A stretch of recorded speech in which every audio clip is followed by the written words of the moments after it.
Get yourself a cup of coffee. I'm at the cabin having coffee with you guys. Wanted to invite you in. The sun is coming around and getting in my face. But it was 5 degrees out there this morning.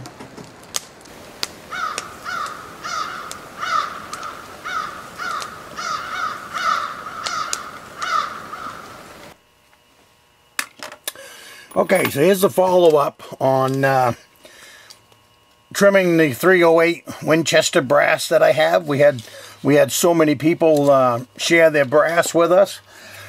Earlier in the video, I talked about the case overall length. This is 2.015. None of this brass will reach that measurement. Is the maximum that you want this brass to stretch out to in its lifetime. And you definitely want to stay below that. So there's the book where you get the numbers from. What I'm doing here is we're going to measure some cases. They're measuring 2.004 to 2.008. There's a 3, a little shorter. What happens when you shoot, there's a 006. What happens when you shoot and then these haven't been resized yet, haven't anything. But I'm just doing this for the video today. It's the first box, and I wanted to just show off these cases too, if you can see them. This right here is from my 2 cents on the channel. He donated them to the reloading room, so thank you very much, my 2 cents. So this is the box I grabbed off the shelf for this video. But anyways, what I'm going to do is I'm going to set up this one right here. This is a Hornady. When I purchased this, it was $50. I bought this one used at a gun show for $15. And you can still get them for that $15, $20 mark on eBay. This one right here, this head will take most of the calibers that you can throw at it. That's what makes the Forster one kind of nice. You don't need any more pieces other than you need the mouthpiece, which is right here. This is the mouthpiece that guides it. All this is a mini lathe.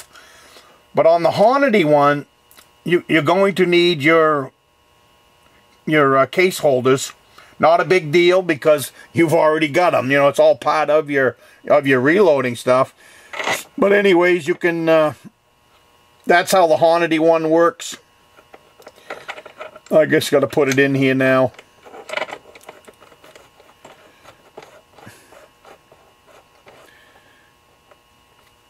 Okay, it's kind of like trial and error when you're setting this all up. But what you want, you drive this all the way over. Now this case measures 2.004. So you put that in there. Slide this over. Hard to do so you guys can see. Slide this over. Hold in on here. Push that over and tighten this down. But then you tighten down your shell. Turn the vintage handle.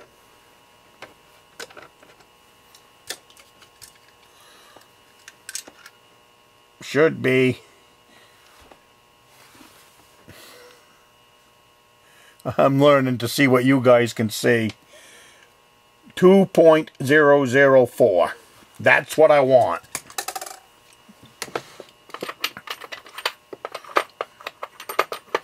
I'm not going to do all of these because these all have to go over and go through the tumbler. What I brought these over for is there's 100 of them that are already primed. So what I want to do is just check the measurements of them, and then I will go from there. But we wanted this just set up so that you guys can kind of get a feel for this Hornady trimmer, and it's not really that awful difficult. You can see, probably you can't, but anyways, that's all shiny. And 2.004. So now that's set exactly for what I want for that rifle. Now the other thing that you need to know about this is that when you trim a case, there's an edge now left on here. And there's an edge left on the inside. So when you put that bullet in, it's going to scrape the bullet, and this right here might fetch up on your, when you're loading the bullet into your rifle.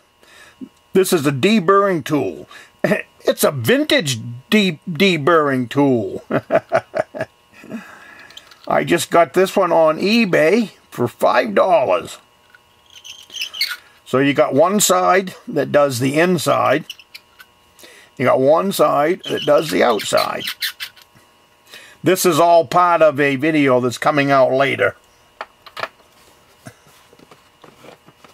This right here I bought in 1982. I'm still using it. So they don't wear out. I've got grandsons that are coming up behind me, so I wanted to have an extra one because I want them to be doing it while I'm doing it. So let's do one more on here.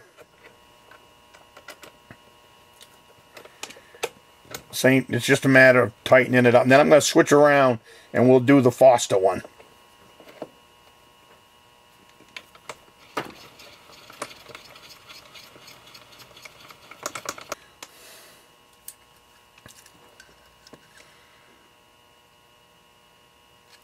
Now earlier in the video I was talking about, the last video, see how it's nice and shiny on this side? And see how this side was hardly touched by the cutter wheel. That's because this case is stretching uneven. This side is stretching faster than this side. So that's one of the reasons that you trim cases for accuracy.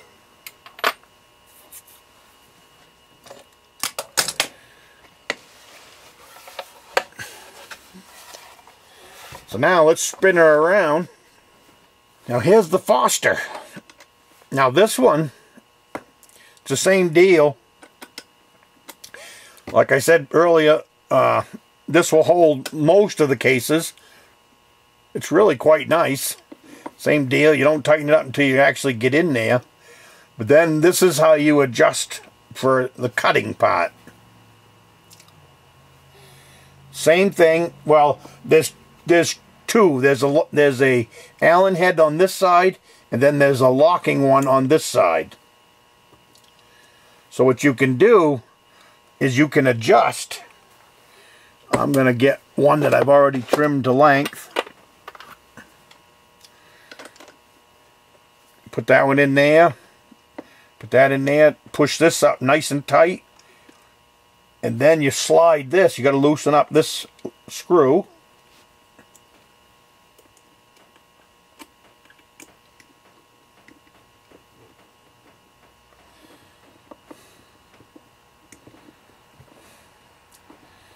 Guess there's two of them.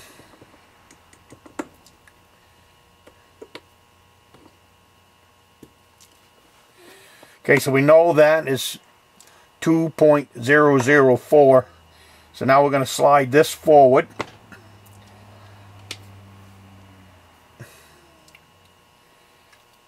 Flip it over. There's a locking nut over here.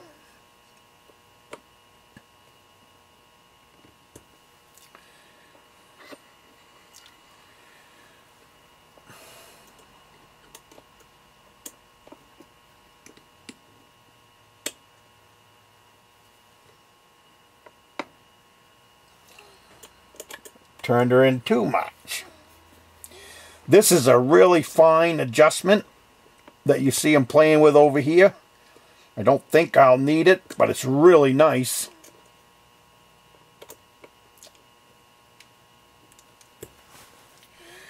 I said, I really like the Forster. All right, I guess. So let's put this in here. Let's see what we do.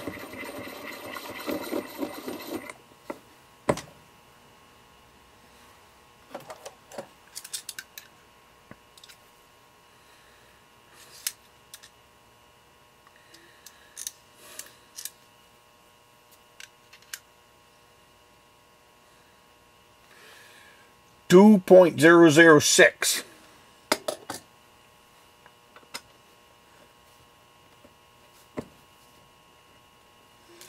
So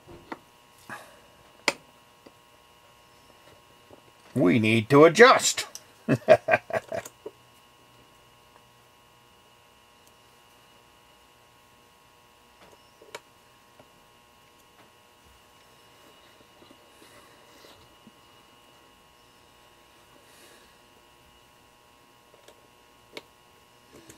Let's see what that is.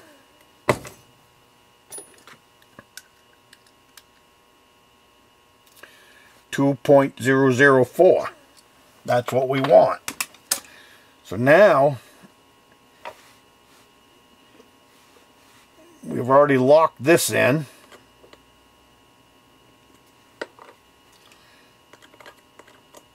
Lock this in. Now we're set up.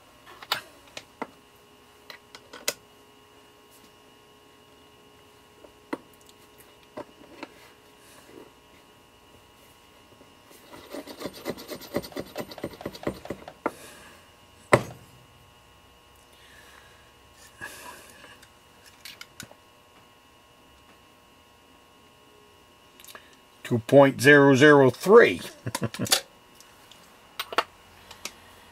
Just a little bit too long.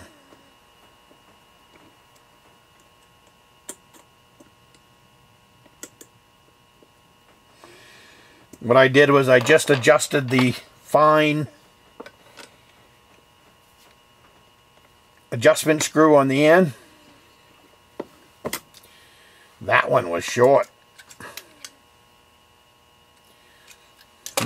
Guess I adjusted her too much.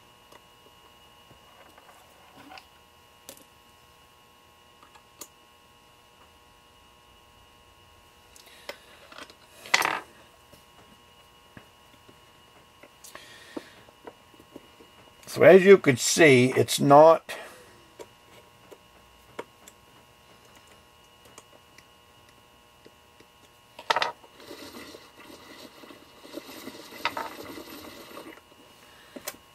too awful difficult. 2.004.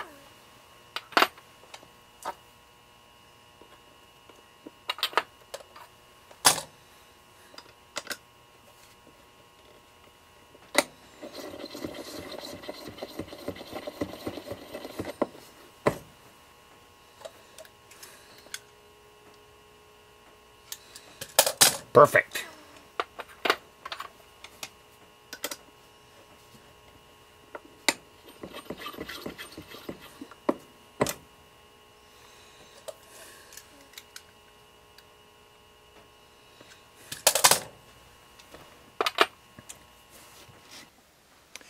Well, it's finally nice to see something hanging from the meat pole.